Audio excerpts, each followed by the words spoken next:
Siapa bilang inspirasi hanya datang dari orang hebat? Terkadang yang memulai dari nol justru meninggalkan pelajaran berarti. Halo semua, salam literasi. Perkenalkan, nama aku Aurora Aida Sabita dari SMK Negeri 6 Surakarta. Pada kesempatan kali ini, aku ingin mengulas sebuah buku berjudul Anak Kampung Paling Fenomenal, berguru pada 10 tokoh inspiratif dan inovatif Indonesia. Buku ini ditulis oleh Muhammad Mufti Mubarak dengan jumlah halaman 256. Ukuran bukunya 15 x 23 cm. Buku ini merupakan cetakan keempat yang diterbitkan oleh Reform Media di Surabaya. Buku ini membahas kisah 10 tokoh inspiratif dari Indonesia, diantaranya Khairul Tanjung, Dahlan Iskan, Joko Widodo, Haritano Sudibjo, Abu Rizal Bakri, Prabowo Subianto, Yusuf Kala, Surya Paloh, Bob Sadino, dan Insinyur Ciputra. Penyampaian kisah dalam buku ini juga mudah dipahami, tidak bertele-tele, dan Mufti berhasil menceritakan kisah ini seperti mendongeng sebelum tidur.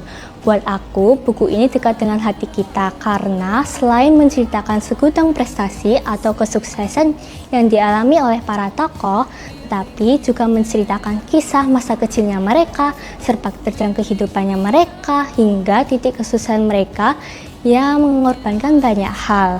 Di buku ini juga terdapat selipan kata motivasi yang buat aku itu berkesan banget, apalagi salah satunya itu dari tokoh Dahlan Iskan pada halaman 36. Jika semua yang kita kehendaki terus kita miliki, dari mana kita belajar ikhlas? Jika semua yang kita impikan segera terwujud, dari mana kita belajar sabar?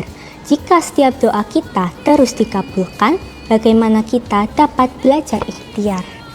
Sebelum membaca buku ini, jujur aku merasa tokoh-tokoh inspiratif dari Indonesia itu berasal dari golongan atas. Mereka hidup serba kecukupan, tidak ada mengenal kata kemiskinan. Tapi setelah aku membaca buku ini, aku akhirnya menyadari bahwa banyak tokoh inspiratif dari Indonesia itu berasal dari kampung, hidup serba kekurangan, dan mengenal kata kemiskinan. Dan akhirnya aku juga menyadari bahwa mereka justru tidak terpuruk, tapi malah melangkah lebih baik lagi, membawa perubahan yang lebih baik lagi dengan berani mengambil resiko, berani bertanggung jawab, dan mengambil keputusan yang tepat. Akhirnya aku juga menyadari bahwa aku juga harus keluar dari zona nyaman aku harus berkontribusi di hadapan banyak orang, mengeksistensikan diri aku di hadapan banyak orang. Salah satunya adalah mengikuti lomba sepekan satu buku ini.